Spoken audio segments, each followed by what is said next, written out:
Welcome back to our YouTube channel.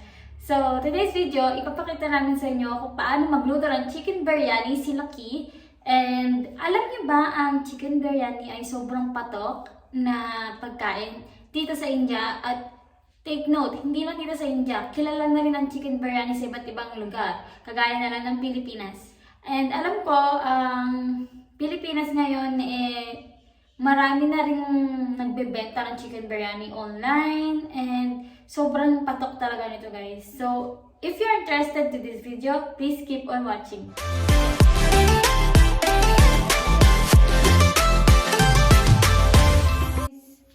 Magluluto tayo ng chicken biryani. And ito yung mga ingredients. So, ito yung mga spices. And then, food color para sa chicken and sa rice. Tapos yung chicken natin. And then ito yung rice. Biryani rice. And curd. So curd to, ilalagay sa chicken. And then ito yung mga spices. Masala container namin. Dito sa bahay. So, dito kami sa bahay magluluto. So, si Lucky pala magluluto, guys. Tapos ito, ginger garlic paste and chicken biryani masala. And what is this again? Kebra gel. Kebra? Kebra water. Yan. Ganpati Kebra Kebra water. So, guys, ito yung biryani rice na nakababad sa tubig. Minimum 30 minutes to 2 hours. So, ganyan lang siya. Washing. Nugasan mo na yung chicken. And then, ito yung green chili. So, gagawin yung paste yan. Tapos, ilalagay sa chicken. So, umpisa na maglagay na spices para mag-marinate. So, first, imamarinate muna natin yung chicken. 2 tablespoons salt. Ayan. 2 tablespoons of salt. And then, Half teaspoon turmeric powder. turmeric powder. Okay, half teaspoon daw ng turmeric powder. And what else? Coriander powder. 1 tablespoon of coriander powder. And 1 tablespoon of Kitchen king masala. kitchen king masala. And 1 tablespoon of 1 tablespoon of red chili powder. Okay, and then food color. food color, lemon. What is that? Yeah, lemon yellow. Orange. It says lemon yellow. Okay. Same. Okay. Because it looks like orange na. Okay. Lemon yellow yung nakalagay sa packaging, pero kulay orange yung kulay ng food color na yan.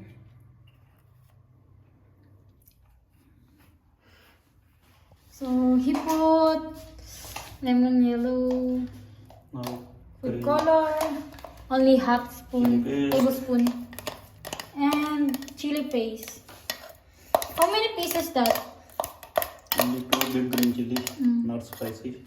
2 green chili, then yun, binlend niya. It's up to you if you want spicy or what. Yun. Pwede niyang dagdagan kung gusto niya ng mas spicy yung biryani. I mean, chicken biryani niya. And then, tapos nalagyan na natin ng ginger garlic paste. Pwede kayo mag-homemade yan. No? Kaya lang okay na yan. Kasi meron kaming nabiling ginger garlic paste. So, yun ang unang gagamitin namin. And biryani masala. How many? Cool, no? Everything? It's for 1 kilo. Okay. Everything daw. You Ilalagay. need little for last. Ayan. Everything ilalagay, pero mamaya na ilalagay yung natira. So, ito yun ha. Ito yung nilagay niya. Chicken biryani masala. So, yan. Now curd. Ngayon, ilalagay niyo na yung curd. Ayan. Ang curd ay gawa sa gatas. Right? Curd is made from milk. Yeah. It's a homemade. By the way guys, homemade yan. Gawa ng sister. Gawa ng sister niya. Yeah.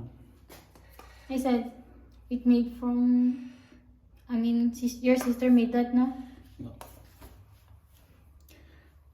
How many? How many? 4-5 spoons. 5 tablespoon. So yan, minimix lang niya. So, pwede kami gumamit ng gloves guys. Kaso kami lang naman kasi kakainan. Kaya, okay na yan. Masasarap na kamay.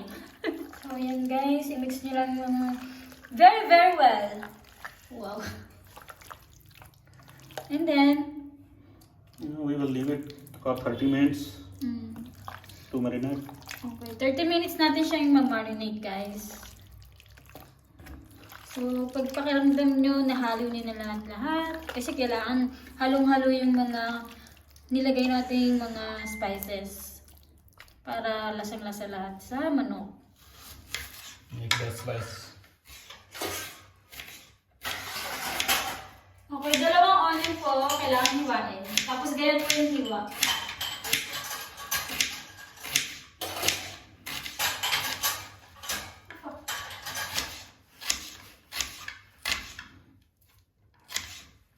So guys, gawin na nating 4 kasi pang 1 kilo kasi itong manok. So gawin nating 4 yung sibuyas. So naglagay ng cooking oil and mustard oil. And then yung mga spices. Yan. Okay, naglalaban po yung mantika.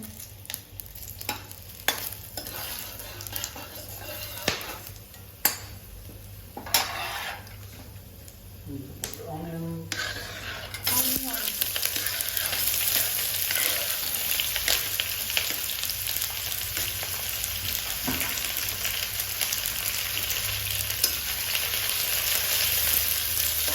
And then, isasatay lang. So, ito toasted lang natin ng konting sibuyas. Yan. Konti, okay. Kukuha lang tayo ng konti para dun sa rice. So, yan. Tatabi lang natin. Set aside lang natin yung ganyan. Kahit ganyan. Or depende sa inyo kung gusto niyo po damihan. Para yan sa rice. So, ito kasi, para to sa chicken. So, inantay lang namin matoasted ng ganyan yung sibuyas. Almost 30 minutes. So, ito rin yung chicken, guys.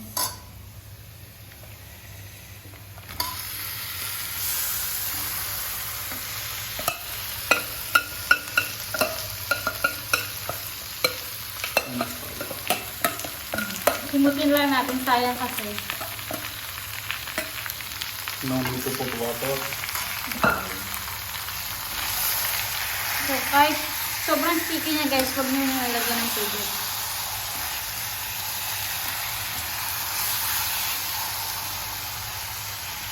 So, mix lang natin yung sibuyas sa chicken.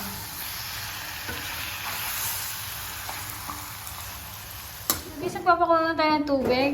Nilagay natin yung mga herbs. So, ayan. Isusulat ko na lang dito sa gilid yung mga nilagay sa tubig.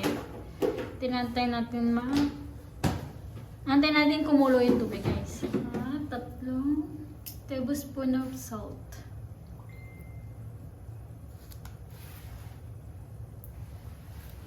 Ito, guys, yung mga nilagay niya. Binili niya kanina to sa market. So, yan. Kakasama na. Okay, guys. Nakulo niya yung chicken. Mix lang natin. Kasi mamaya natin ilalagay yung rice. Lagyan natin ng konting oil. So guys, naglagay kami ng food color. Ayan, orange. And then, itong, ito dyan, Kiora water. Sobrang bango nito, guys, parang amoy gelatin. Smells very good. So, yan. lalagay natin siya sa... So, yan guys. So, yung chicken natin luto na. Antayin na lang natin yung kumulutong tubig na po. Remove this. So, yan guys. Kumukulo na yung tubig. Then, tatanggalin lang natin yung mga herbs na nilagay natin. It's up to you wanna remove or not. Okay. Kung gusto nyo tanggalin, pwede naman. Kasi medyo malalaking mga nilagay natin. So, mamaya kasi pag kumain na tayo, mahahaselan tayo. Diba? Pero kung kinakain nyo naman yan, kasi lalagyan natin ng half of lemon juice. Yan. Itong rice doon, diba ito kanina yung binabagay. Tapos tinapon lang natin yung tubig. Ayan. So, dyan natin siya lalagay. And then, antayin lang natin siya maluto.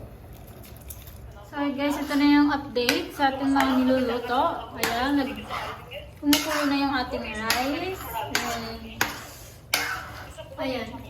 Ihalo-haloy lang natin guys yung manok para hindi masunog. Almost is cooked. Speak na. You're cooking there. Okay guys. So pag ganyan yung itsura ng kanin, isasala lang natin din. Ipupunta natin siya dun sa may chicken.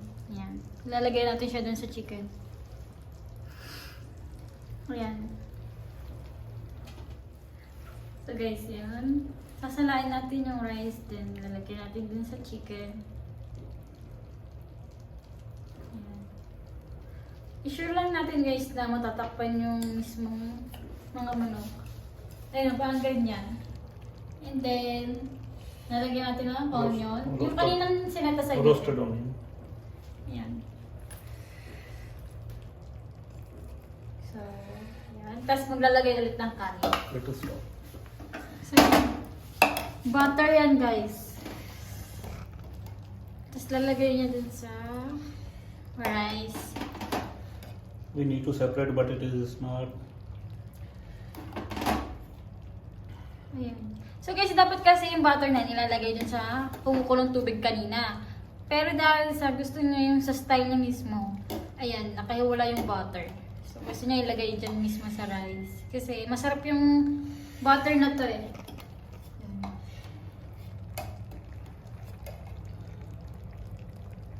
Guys, tingnan niya yung tsura. And then, lalagyan natin ulit ng rice.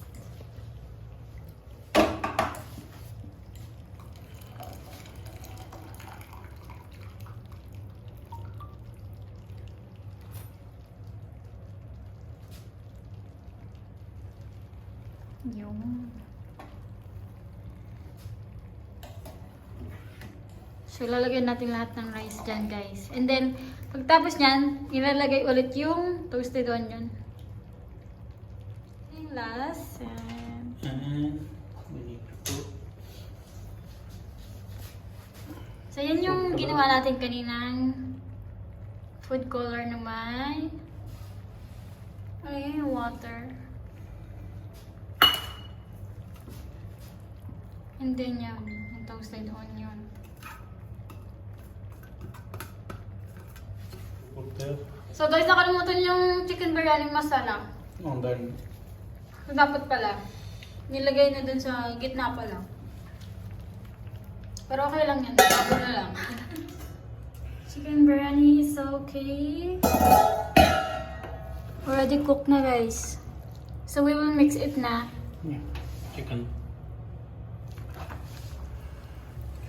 So haluin lang natin guys para yung food color humalo sa kanin. So kakaano na kami guys. Gutom na ako. Ang gandang color. Orange and yellow and white. And brown. So nanginginig ako guys kasi ang lamig. Nausok siya. Look at that. Good.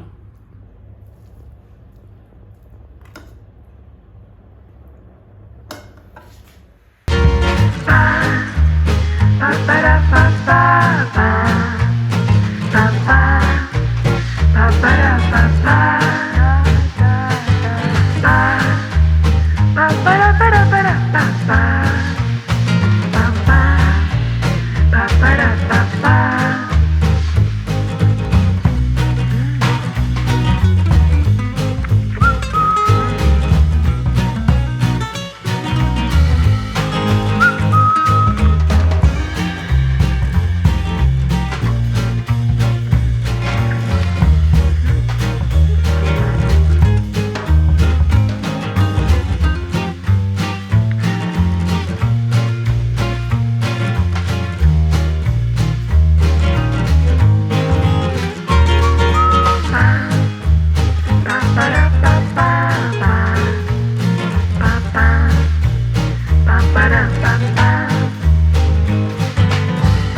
So, naubos na namin. So, nagkamay lang kami, guys. Finish? How is it? Why sweating? Ha? How is it? I can ask because I cook it, na? So, yun lang, guys. Thank you for watching. And don't forget to like, share, and comment. And kung bago ka lang dito sa aming YouTube channel, please click subscribe and ring the bell para updated ka sa aming upcoming videos. Sana nagustuhan nyo itong video namin and see you on next vlog. Bye-bye!